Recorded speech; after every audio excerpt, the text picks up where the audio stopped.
So thank you again for everyone coming, and thank you for traveling from Sacramento. So Ivy is a licensed marriage and family therapist, clinical supervisor, and a director and founder of Thrive Therapy and Counseling. Ivy began her own private psychotherapy practice in 2012 and has since grown into a group practice of 6 therapists. Ivy also has 6 years of experience as a trainer at UC Davis, where she facilitated workshops on harassment, bias, discrimination, and sexual violence prevention. Ivy is a highly sensitive person herself and is passionate about helping others understand, work with, and value this personality trait. To that end, Ivy has obtained advanced training in the highly sensitive trait and specializes in working with HSP clients individually and in group therapy. Additionally, Ivy specializes in providing psychotherapy to adolescents and young adults. Thanks, Ivy. All right.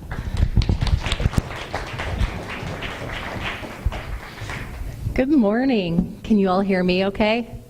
Yeah, perfect. All right. So as we're getting started here, I'll go ahead and pass around. I brought a sign-up sheet if you're interested in signing up for my newsletter.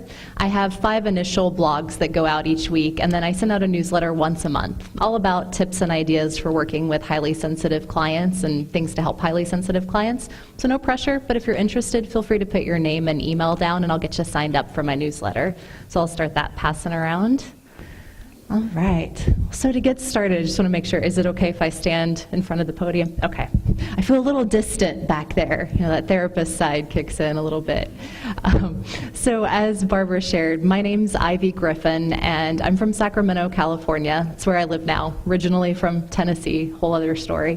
And I run my group practice, Thrive Therapy and Counseling, in Sacramento. And I just realized I left my slide clicker over here, so I'm going to grab that. So I started in private practice about 7 years ago. You know, I've got nothing on the woman who's licensed since the 70s. That's amazing. So I've been doing it a little while, but not all that long, and it's been a tremendous learning curve during that time. But I've also been really fortunate and able to grow into a group practice where now I have myself and 2 associates and then licensed therapists as well who work with me. And a big area of specialty for me has really evolved into working with highly sensitive people. And so I'd like to tell you kind of a little bit about how I got there and my own realization and process with this idea of what it means to be highly sensitive. So as we're getting started, I do want to ask first, how many of you know definitively whether or not you're a highly sensitive person? Either way, you just know one way or the other you are. Okay, so a good chunk of you, great. So we're going to talk a lot more about this today. I know sometimes I also find that there can be some confusion about what it means, and even the term itself can be a little confusing, so I often find it's helpful for people to kind of clear this up and get a better sense of what this looks like and how to help folks who step into your therapy room who may have this trait. So from my own journey, I ended up working in the agency world and nonprofits in the Sacramento area back during the recession. So as I'm sure probably many of you remember, it was a tough time. I was working at a time where there was this increasing demand for more billable hours, higher caseloads, very little support from administration, and it really took a toll on me. And I remember kind of looking around at my colleagues and thinking, like, not everybody seemed to be struggling in the same way that I was. You know, some people seemed to kind of show up at work, deal with the stress, go home, turn it off, and keep going. And for me, I just carried it with me, and I found I couldn't really flip that switch. And then I started to get depressed and really burned out and overwhelmed, and I got to this point where I thought, maybe I don't want to be a therapist, right? If this is what I have to do, I can't do this. And really fortunately, I had a professor I'd had in grad school who was also a mentor of mine, and I talked to him about it, and he encouraged me and said, you know, just try private practice. You know, give this a shot and see how this will work for you. And of course, because I've got that worried part of my brain too, I was convinced that it would fail, and that, you know, I was going to be broke and homeless, and nothing was ever going to work if I did private practice. Anybody here ever had that fear? right? Welcome to being a small business owner. It can be pretty scary. So of course, then I went back and got another part-time job where at an office at UC Davis where I worked during grad school, because I thought, well, I'm not going to be able to support myself in private practice. I got to have something to pay the bills. So I started private practice 1 day a week, and then very fortunately, one day grew to 1.5 days, and then 2 days, and it built from there. But then right around that time, I also found this part-time position at UC Davis to provide trainings to students, staff, and faculty around those issues of harassment, discrimination, and sexual violence. I thought, oh, that sounds really interesting.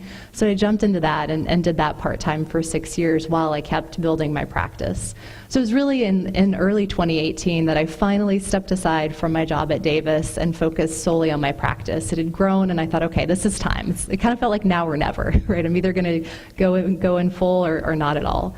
So it's been a great year and a lot of transition with that. But this whole time that I was working in private practice with my clients, I really started to notice patterns and similarities in the clients I worked with.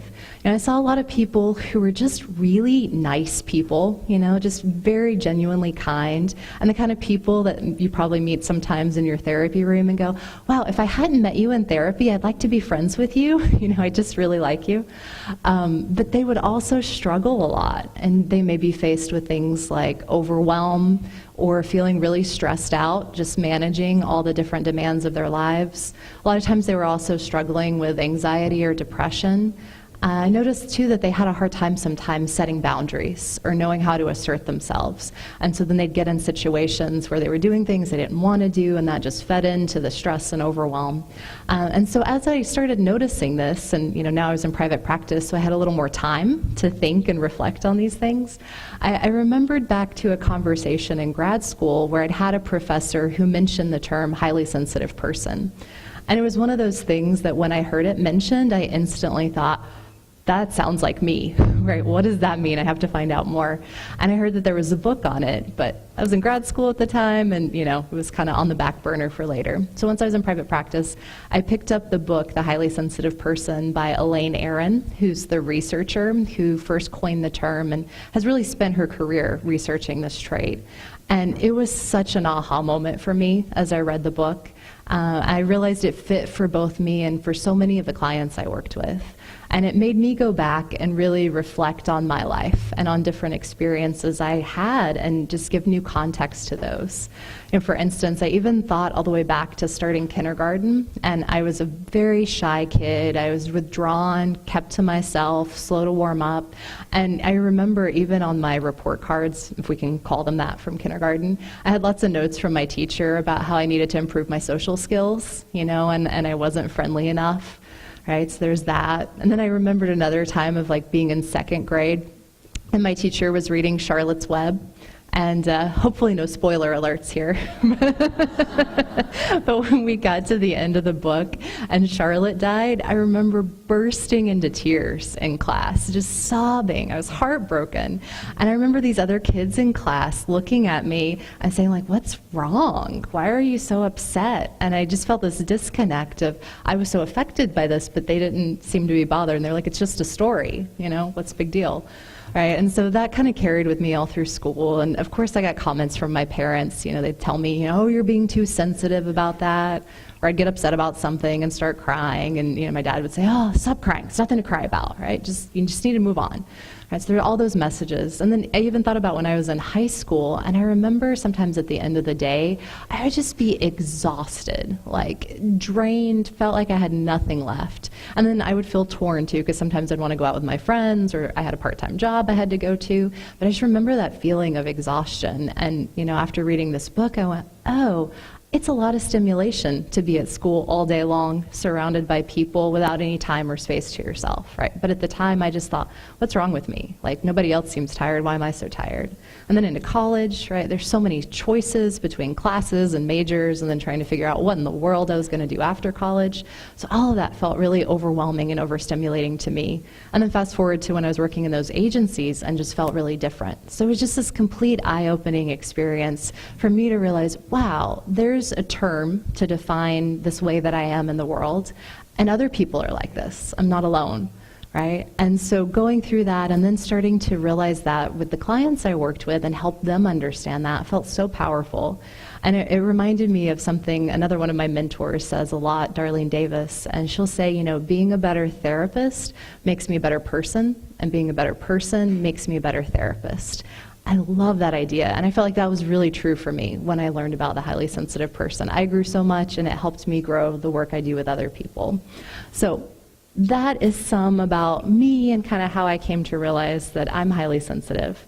And I know it looks like a good number of you kind of have a sense for yourselves already, whether you're highly sensitive or not. But I would like to take a few moments and talk about that a little more.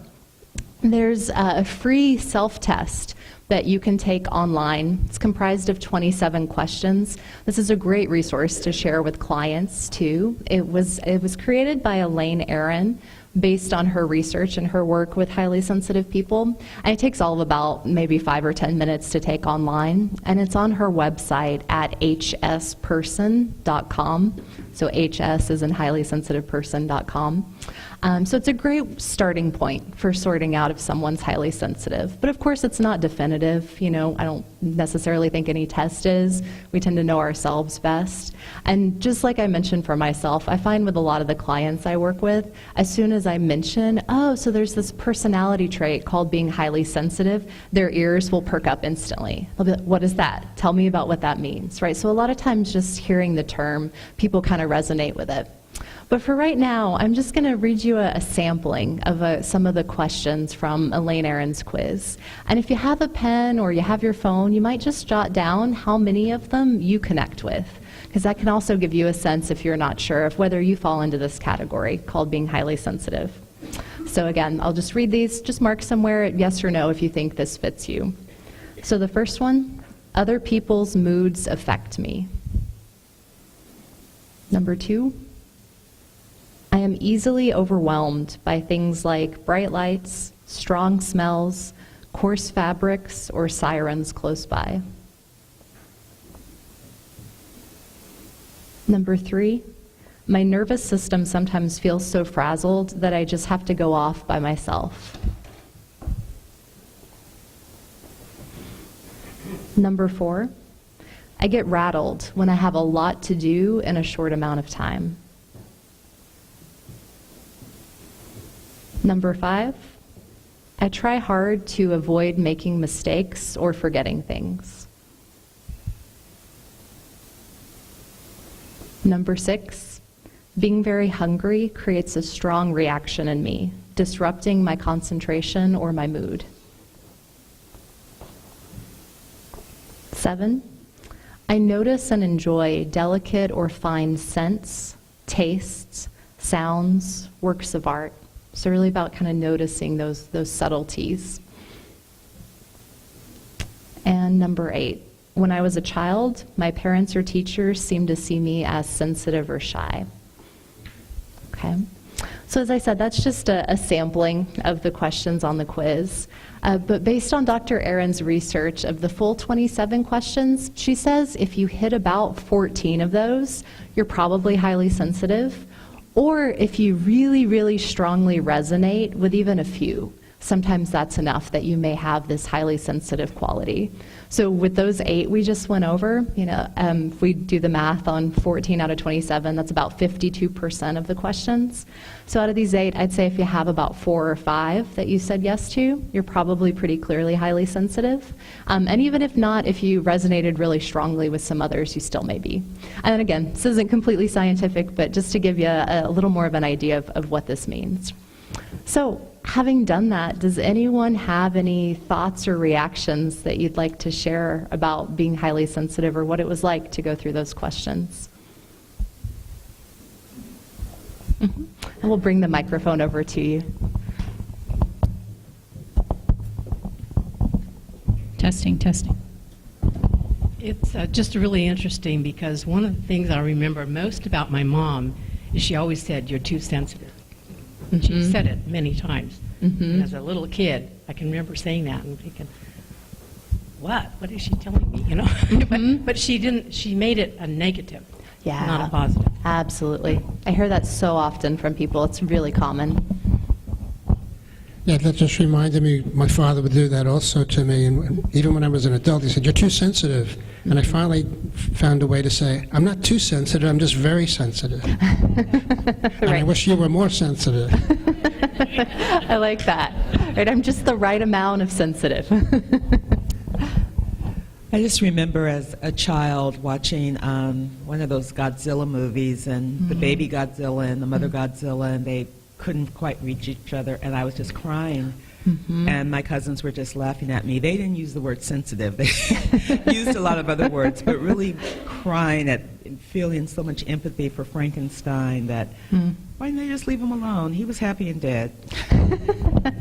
Absolutely, right? There's that deep level of empathy. We'll take one more if anybody else has something you'd like to share.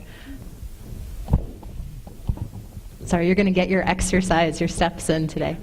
I didn't realize it was about sharing. I have a question. Sure. Just kind of the intersection between PTSD and being basically affected by distress, and then organically kind of being highly sensitive. I hope that I get more clear on this.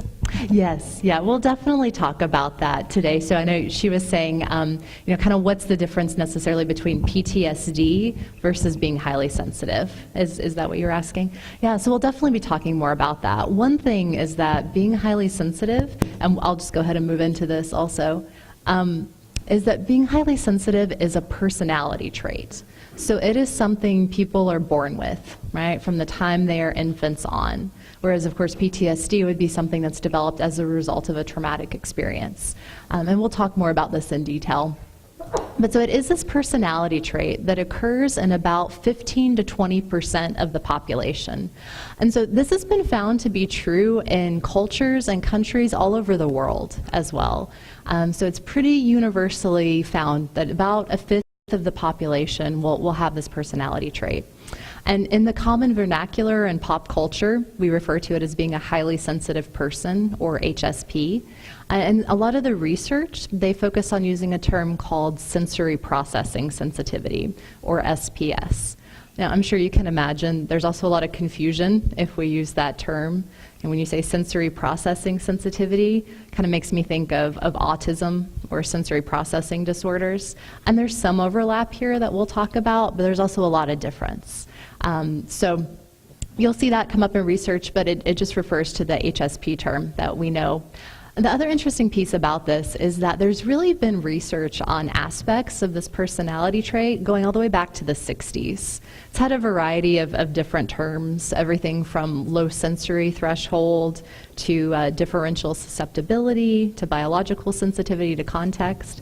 I read through these and I go, wow, we seem to really like complicated research terms, don't we? None of those roll off the tongue easily. But so these components of the personality trait have been studied for a long time. But it was really in the 90s when Dr. Aron wrote her book, The Highly Sensitive Person, that term was coined. And then the research kind of focused on all these different elements of the trait.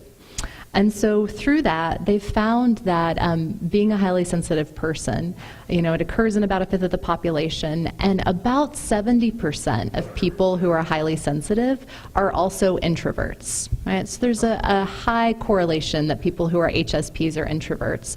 But there are also 30% of HSPs who are extroverts. So while there's a lot of overlap, it's not necessarily the same thing as introversion either. And it does occur equally among men and women. But what gets really interesting here is socialization, right, and culture, and what we're taught about how men and women are supposed to be, especially in mainstream US culture. Because a lot of times it's really difficult for men who are sensitive, even more so than people who identify as women. Those who identify as men may really experience a lot of stigma, right? You're not supposed to be sensitive, you're supposed to be strong and tough and aggressive. And so a lot of times men learn to kind of hide their traits of sensitivity, or even in adulthood, they may not fully recognize that they're highly sensitive because they've really tried to train themselves and move away from some of the core features because of all that stigma. So if you have male clients in your therapy room who you suspect may be highly sensitive, sometimes it's actually helpful to have them take the self-test on the HS Person website for kids and have them answer it as they were when they were a child. because that gets more at kind of the heart of those characteristics that they might have. All right, so I love this acronym DOES for how to think about the traits of being highly sensitive. It's a really nice thing that we can remember for ourselves to explain it to other people, and it can be really helpful to share with clients because it gives them an easy way to have a reference point for how to explain this to people in their life too. So one of the first components of being highly sensitive is this depth of processing. So what that really refers to is that people have a tendency to think really deeply. Makes me think of a couple summers ago, I went to this retreat for highly sensitive people. And throughout the weekend, they would have us get into groups and, discuss different topics related to our lives. And I remember in one of the groups, a woman said, wow, I really love being here. Like, we don't beat around the bush at all. We don't have to do the small talk stuff. We just get in here and we go deep. We talk about what's real and what matters. And it's so exciting to get to talk about that. And I just thought that was such a good description of this depth of processing piece. And I know I feel the same way in my life a lot. I'm like, don't make me talk about the weather, tell me what's really going on. How are you really? Don't bother with all the blah, blah, blah kind of stuff, right? Probably why I was drawn to therapy as well, right? We get to go deep with our clients. So in your therapy room with clients, though, this feature may look like people who are really asking the big philosophical questions, right? They may be thinking about what's the meaning of life? Am I, doing the right things that I should be doing with my life? Am I in the right career with the right person? They're those really big processing questions that there aren't always a clear answer to. They tend to think about those a lot. Highly sensitive people also tend to be really focused on social issues, social injustices, environmentalism, human rights, all those big areas of concern. And a lot of times, even in their own lives, you might see them make decisions based on that. And they might choose to be vegan or volunteer or spend time with certain causes or organizations as a result. So when people come into therapy, this may come up as a presenting problem if they are struggling with decision making, right? Because sometimes these kind of big picture, deep questions don't always lend themselves very well to thinking about what do I want, right? Or what's going to make me happy. And people can get kind of caught in the weeds sometimes around all this. So they may need help figuring out how to make decisions, or especially if they're struggling with a major life decision, that might bring them into therapy for this.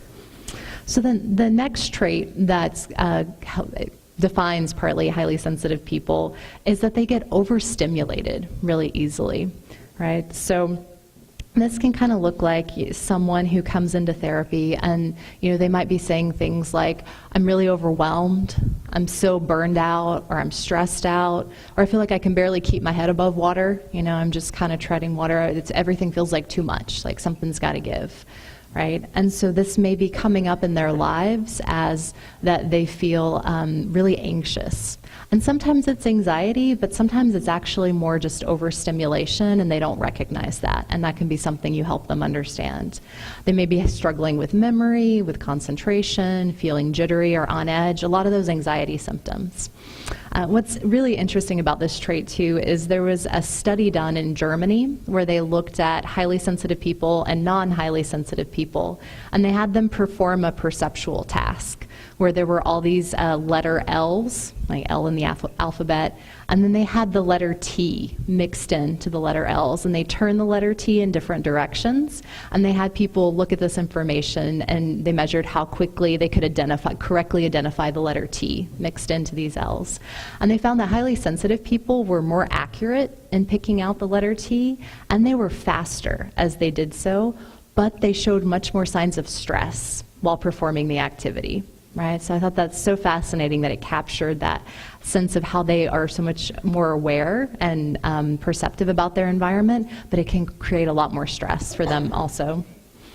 So then the E of DOES stands for both emotional reactivity and empathy. So emotional reactivity is pretty much what it sounds like. Highly sensitive people just tend to feel pretty much all emotions more strongly. So they may cry easier, they may also laugh easier, right? And just like we were sharing, those stories about Charlotte's Web and watching movies as a kid, right? Those emotions just come up really strongly and feel very powerful for people, much more so than for folks who are non-sensitive. So when someone comes into therapy and this is something they're struggling with, they may say things like, I take things too personally, or, I need to learn how to get over things and not let them bother me so much. Or even other people tell me that things bother me too much, so I need to figure this out, right? Or you might even just see them crying really easily in your therapy room. So any of that can be the emotional reactivity.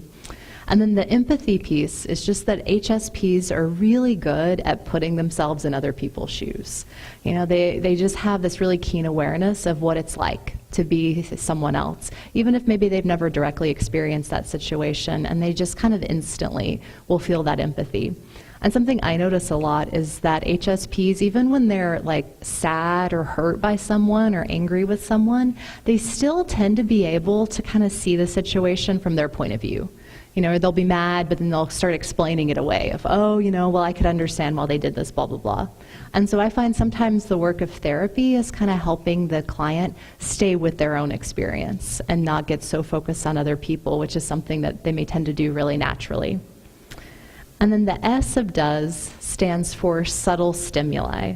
So when a client's coming into your office, this may look like them noticing small changes that take place. For instance, you get your hair cut, right? They might compliment you on your haircut, and you realize like nobody else all day has noticed that you got your hair cut. Or you got a new picture, you slightly move something in your office, and they notice that and comment on that. This sensitivity also comes up around sensory issues. So things like a lot of highly sensitive people really struggle in fluorescent lighting. A lot of people tend to do much better by a window or a natural light source. And so as you can imagine, they may also be affected by seasonal changes, right? By shorter daylight hours, more rain, more clouds may affect their moods as well. Also, noise can be a big issue for highly sensitive people. I know I've worked with folks who were in like an open office environment, and they were really struggling because there was so much noise and chatter that it was really hard for them to focus in on what they needed to do. Textures even can be an issue here. Sometimes people talk about like they just can't stand the tags in their clothing and they have to cut them out, or the wrong kind of fabrics just don't feel okay. I even see some head nods out there. So yeah, absolutely. Some of us really know what this is like, right? So it's just that sensitivity to our sensory experience that's part of being highly sensitive also. And if a client comes to therapy for this, it's usually because they either want to try to fix it or they want to find out if it's a problem. Right? So part of that would be kind of you helping them understand and educate them about this, and also helping them figure out ways to work with it for themselves. We'll talk more about that later on too. So as we talk about all this, why is it important to understand highly sensitive people? I mean, other than that, I'm biased because I am one, and I think it's important, right? What are the other reasons why it's important? Well, a big piece of this is because up to 50% of people who come to therapy may also be highly sensitive, right? And this has been found through the research. And there are a couple of really good reasons for this. One is that people who are highly sensitive have been found to be more affected by both positive life experience and by negative life experience, right? So if someone who's highly sensitive had a tough childhood, didn't really get their needs met or the support they need, there's also a much stronger correlation that they'll grow up to struggle with anxiety, depression, other mental health related issues. We also know statistically that in the adult population, about 50 to 60% of adults are securely attached, right? So somewhere roughly around half of the adult population is securely attached. So if we think about that, that's a lot of people who aren't. And even within the highly sensitive community, that's still a big chunk of people who probably didn't have what they needed during childhood. So that's a big reason why a lot of them come in for therapy. Another really common reason is because they have often gotten so many negative messages about who they are as a highly sensitive person or about what's wrong with them that they think they're broken, or they think they have a disorder, or that they need to be fixed, or they need to learn how to not let things get to them. And so they come in wanting help with those things. And then lastly, they may come in because therapy really kind of works well for highly sensitive people. Because of that depth of processing, they tend to be really insightful, really intuitive, often very bright people, and they kind of enjoy that process of understanding. And they want to understand themselves and how they operate and how they function. And so, talk therapy really works well for that. So because of all those reasons, they may be a large chunk of clients on your caseload, particularly when you're in private practice. So it can be really helpful to just understand who they are and what they need. Because I also find with highly sensitive people, they've often had negative experiences with other professionals or medical professionals who don't understand the trait, and then, kind of put more of that stigma on them. So it can be really helpful and powerful for them to come in and have a therapist who understands it and supports them in who they are. So, some origins of the highly sensitive person. As I mentioned before, this is a trait that it's really innate. It is something people are born with, and it's universal. As I said, it's been found in countries and cultures around the world. And then they've also done research on components of the trait, like being slow to react, where you kind of take time to think about things and then react, versus being very quick and decisive in what you do. And in terms of kind of noticing the subtleties and your sensory experience versus not. And when they've looked at this, they found this trait of sensory processing sensitivity in over 100 animal species, which I think is pretty fascinating. So it really says to me that evolutionarily, there's a purpose for this trait. Otherwise, it wouldn't exist as it does, right? It clearly helps groups and animals survive. And I imagine for humans especially, it's maybe a little different in the modern world, but historically, it was probably really helpful to have people in a group who could pick up on the tension in a room and maybe know how to mitigate conflict, or who could notice things like changes in the weather, to know if a storm's coming, to help everyone stay safe and protected, right? So there's a purpose, and it may not be as clear in the modern world, but at the same time, it's still helpful to have people who are highly sensitive around in all sorts of ways. And we'll talk a little more about that, and I imagine you can think of other ways that it's useful now too. And as I said, it's also innate. There've been some studies done where they looked at the insula region of the brain, which is really known as the seat of consciousness in our brains. And in this region, they found that highly sensitive people's brains are much more active, right? So that part of the brain looks at things like inner states and emotions, bodily position, and where objects are in our environment. And so it kind of fits that a person who's highly sensitive, their brain is actually lighting up much more in response to these subtleties. And then, let's see, what was the other thing? They've also found that highly sensitive people really show greater neural response when they're looking at pictures of other people, whether they're happy, sad, neutral, their brains light up and they show more activation in response to pictures of people, especially to pictures of people who are happy, right? So again, we have this information that their brains are wired differently, and that this goes back to infancy. So you really kind of see how this is a lifelong way of being and living in the world for highly sensitive people.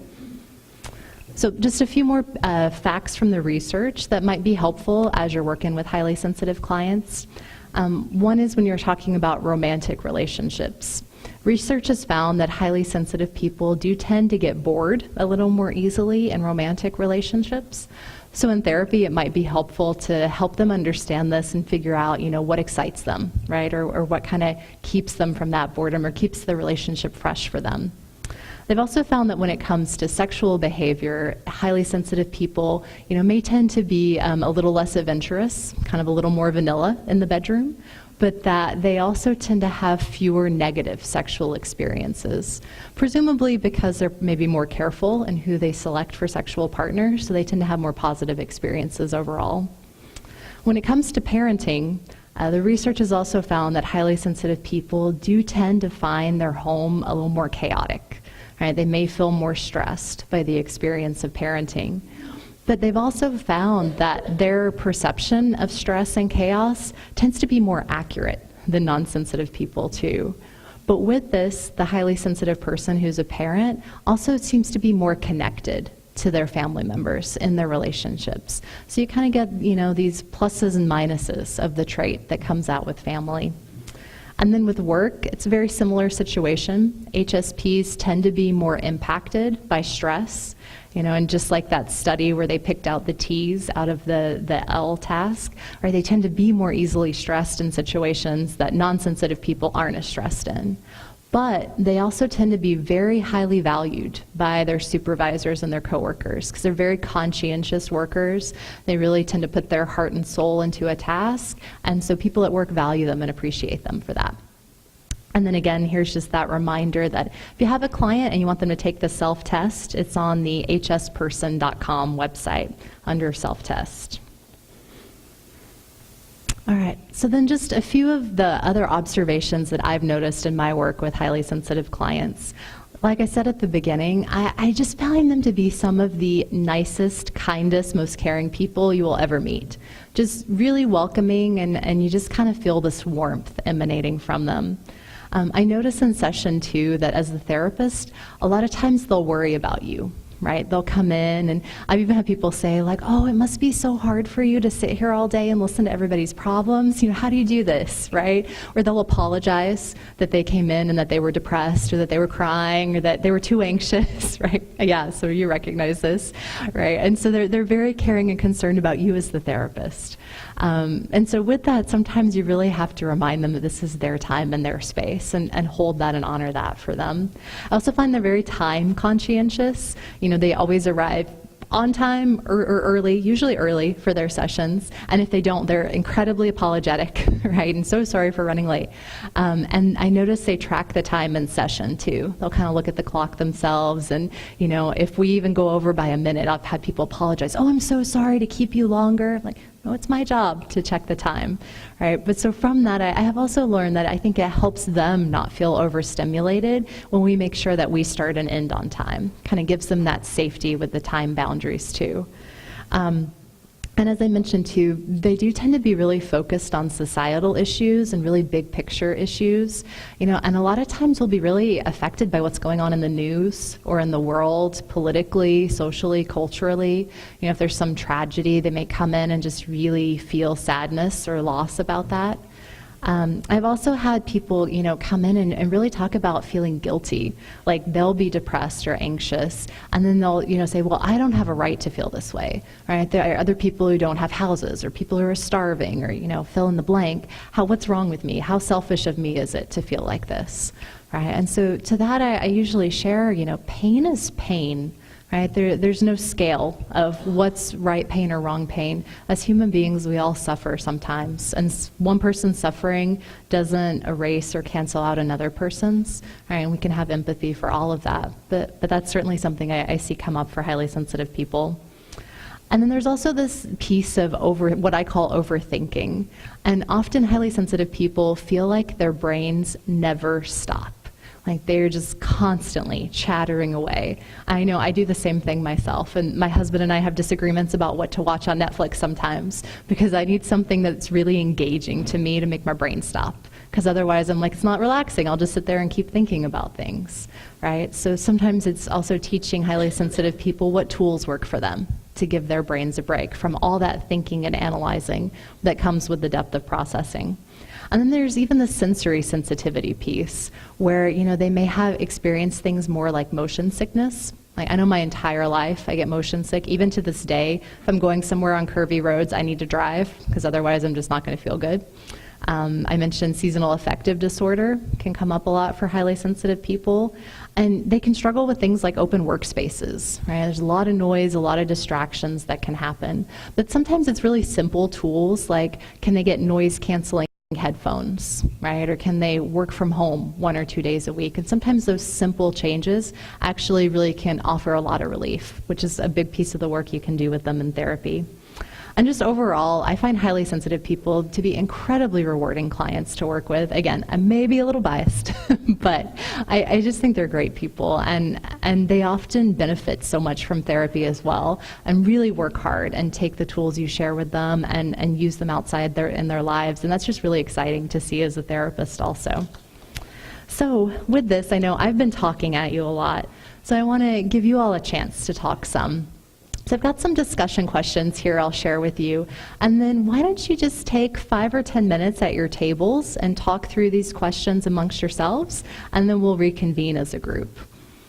So if you're comfortable with sharing, talk with each other about whether you are a highly sensitive person, which I was talking with some folks before our training started today, and I think probably a lot of therapists are highly sensitive. I don't know that there's been any study on the numbers, but I think it's probably really common. But not everybody is, and that's totally okay too. So talk with one another if you're comfortable about whether you're highly sensitive. And even if you're not comfortable, just discuss how your understanding of yourself and how you function in the world might impact your work with highly sensitive clients. And then also talk about what considerations you might need to keep in mind when treating highly sensitive clients. And then if you've worked with any HSPs in the past, what you've observed or learned yourself from working with them. And then lastly, talk about how you could support clients in recognizing that being highly sensitive is a personality trait and not a disorder. So just take 5 or 10 minutes, talk amongst yourselves, and then we'll reconvene.